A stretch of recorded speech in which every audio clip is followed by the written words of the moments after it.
बिस्मिल्लाहिर्रहमानिर्रहीम। अस्सलाम वालेकुम दोस्तों, क्या हाल है। मैं हूं आपका दोस्त तनवीर अहमद और आप देख रहे हैं मेरा YouTube channel common man TV.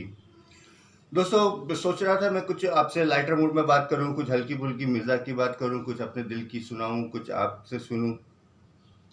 बहुत ही अपने दिल की बात करना चाहता था, लेकिन आज ये मौज़ूआत कुछ इस तरह के हैं कि मुझे लाजमी बोलना पड़ रहा है। काफ़ी सियासत में गहमा गहमी तो है ही, लेकिन जो कल की एक मैंने न्यूज़ देखी तो सोचा उसके बारे में आपसे बात करूं।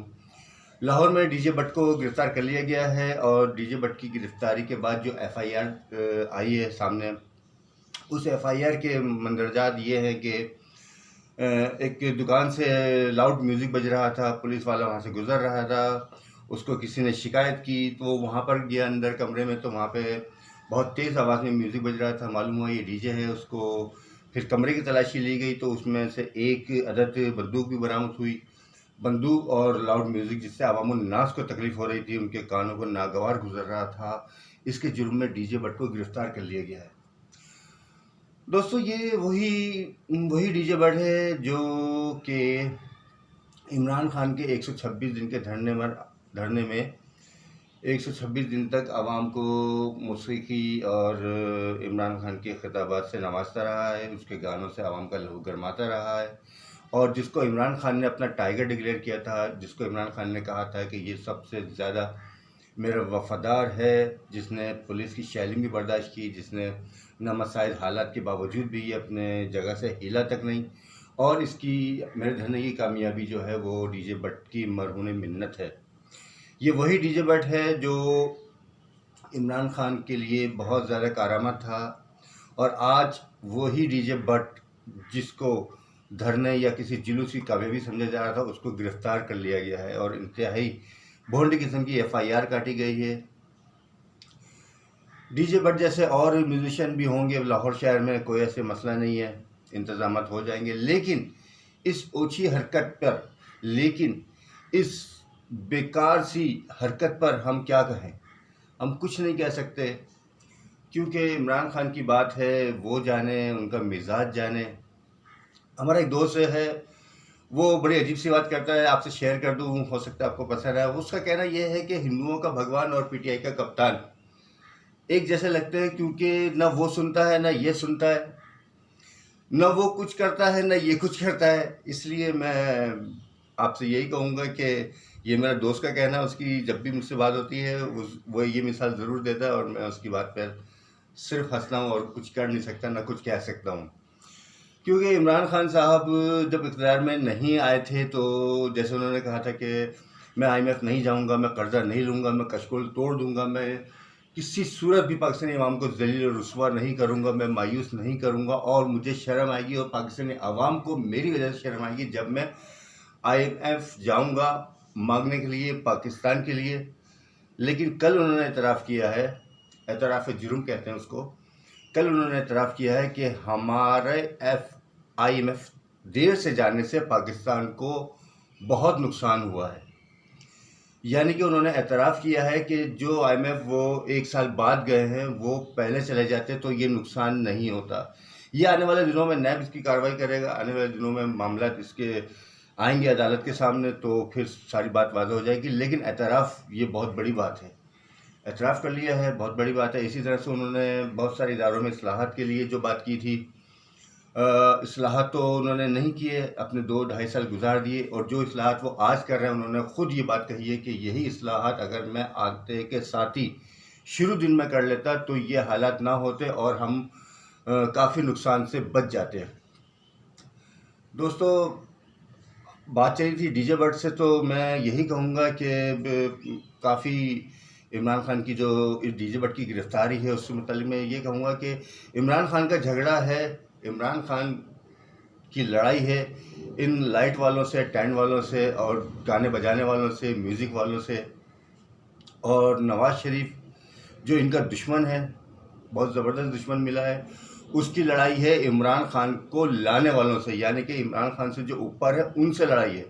नवाज़ शरीफ लड़ रहा है इस्टेब्लिशमेंट और उसके किरदारों से, जबकि इमरान खान लड़ रहा है लाइट वालों से, टेंट वालों से, कुर्सियों वालों से, म्यूज़िक वालों से। तो लड़ाई का फ़र्क है। मैं समझता हूँ कि बड़े आदमी को बड़े लेवल पर सारी बातें करनी चाहिए। बड़ा आदमी छोटे बच्चों से लड़ेगा, कमज़ोर से लड़ेगा, तो कमज़ोर की नहीं बड़े की शान जाएगी। दोस्तों, इसी तरह से सियालकोट का कल दौरा था इमरान खान साहब का। वहाँ पर उन्होंने कई सारे मंसूबों पर तख्तियाँ लगाई। वो तख्तियाँ किस तरह से लगाई ये भी आपको मालूम है, ये भी पूरी कौम जानती है कि जो कल इफ्तिताह हुआ है अपना एयर सियाल का, जो सियालकोट की निजी एयरलाइन का इफ्तिताह किया है उन्होंने, जो सियालकोट में एक्सपोर्ट वगैरह के माल होते हैं बाहर जाने के लिए काफ़ी परेशानी थी। तो ये मंसूबा नवाज शरीफ साहब ने 2017 में शुरू किया, जिसको फाल होना था 2019 दिसंबर में, जिसको बाकायदा पूरा 1 साल लेट किया गया और परसों उसकी ओपनिंग हुई है, जिस पे तख्ती लगी है वज़ीर-ए-आज़म इमरान खान साहब की। कोई मसला नहीं है, क्योंकि जो हुकूमत वक़्फ़ होती है वही इफ्तिताह करती है। इसी तरह से हज़ारा मोटरवे है और दूसरे सक्कर से मुल्तान मोटरवे है और इसी तरह से ऑरेंज लाइन मेट्रो है। तो जो गवर्नमेंट शुरू करती है मंसूबा, ये असल में क्रेडिट उसी का होता है, लेकिन नसीब होता है कि जो उसको ओपनिंग करे, जो इसका इफ्तिताह करे। दोस्तों, इसी तरह से इमरान खान साहब ने एक बात और की जो मुझे बहुत पसंद आई है। मुझे इतनी पसंद आई है कि मैं समझता हूँ कि इमरान साहब ने पहली बार कोई अच्छी बात की है, लेकिन उस बात में भी मैं एक आपसे बात शेयर करूँगा कि वो किस तरह से अच्छी और किस तरह से ख़राब है। उन्होंने अपोजिशन को बाकायदा दावत दी है कि वो आएँ, मुज़ाकरात करें।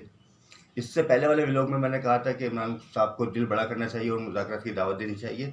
तो उन्होंने दावत दी है अपोजिशन को, उन्होंने दावत दी है पूरी की पूरी पीडीएम को कि आओ मुज़ाकरात करो, और इस पार्लियामेंट से बेहतरीन जगह कोई नहीं है।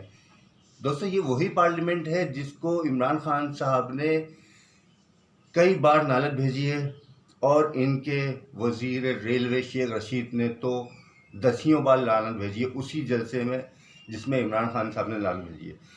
तो मैं ये समझता हूँ कि एक ऐसी जगह पे जिस पे आप लानत भेज चुके हैं, वो बेहतरीन जगह कैसे हो सकती है? और अगर वो बेहतरीन जगह है तो फिर उस पर आपने लानत क्यों भेजी थी? वो आप गलत थे, उस वक्त गलत थे, आपके मुंह से निकल गया था, या आज आप गलत हैं कि आप पार्लियामेंट को बेहतरीन जगह कह रहे हैं? दोस्तों, इसी तरह की बहुत सारी बातें हैं जिस पर हम गुफ्तगू कर सकते हैं, बेतहाशा कर सकते हैं, दिन रात कर सकते हैं, लेकिन हम इतना ज़्यादा इल्ज़ामात नहीं दे सकते अपने वज़ीर-ए-आज़म साहब को। वो हमारे मुल्क के वज़ीर-ए-आज़म हैं, हमारी उनसे तवक्कुआत हैं, हमारी उनसे उम्मीदें हैं। हम उन उम्मीदों को, उन तवक्कुआत को बिल्कुल भी इग्नोर नहीं कर सकते हैं, क्योंकि आखिरकार वो हमारे वज़ीर-ए-आज़म साहब हैं। अपोजिशन के भी वज़ीर-ए-आज़म हैं, लेकिन अपोजिशन आइंदा आने वाले दिनों में किस तरह के इक़दामात लेती है, किस तरह की लॉन्ग मार्च की हिकमत अमली अपनाती है। फ़िलहाल ये 13 दिसंबर का जलसा हो जाए, 13 दिसंबर के बाद लॉन्ग मार्च का ऐलान होगा, जो कि इस्लामाबाद की तरफ होगा या पिंडी की तरफ होगा। जिधर भी हो, आगे आगे देखिए क्या होता है। लेकिन जिस तरह से इमरान खान साहब ने मीनार पाकिस्तान पर जलसा रोकने के लिए जो हथकंडे इस्तेमाल किए हैं, जिस तरह की प्लानिंग की है, वो आवाम को समझ नहीं आ रही कि ये क्या है। मैं दुआ करता हूँ अल्लाह ताला इमरान खान को ऐसे इक़दाम करवाए, इमरान खान के ज़रिए, जो पाकिस्तानी अवाम के लिए बेहतर साबित हो, जो पाकिस्तानी कौम के लिए एक बेहतर फ़ैसला हो, और इमरान खान उसका क्रेडिट, किसी एक बात का क्रेडिट इमरान खान ले सके कि मैंने ये पाकिस्तानी कौम के लिए किया है। मैं दुआगो हूँ दिल से कि इमरान खान के हिस्से में कोई बड़ा काम आए इन आगे आने वाले 2.5 सालों में, या चंद महीनों में, या जब तक आप सोचते हैं कि ये हुकूमत हमारे सर पे रहेगी या इस मुल्क में रहेगी। तो मेरा दिल करता है कि इमरान खान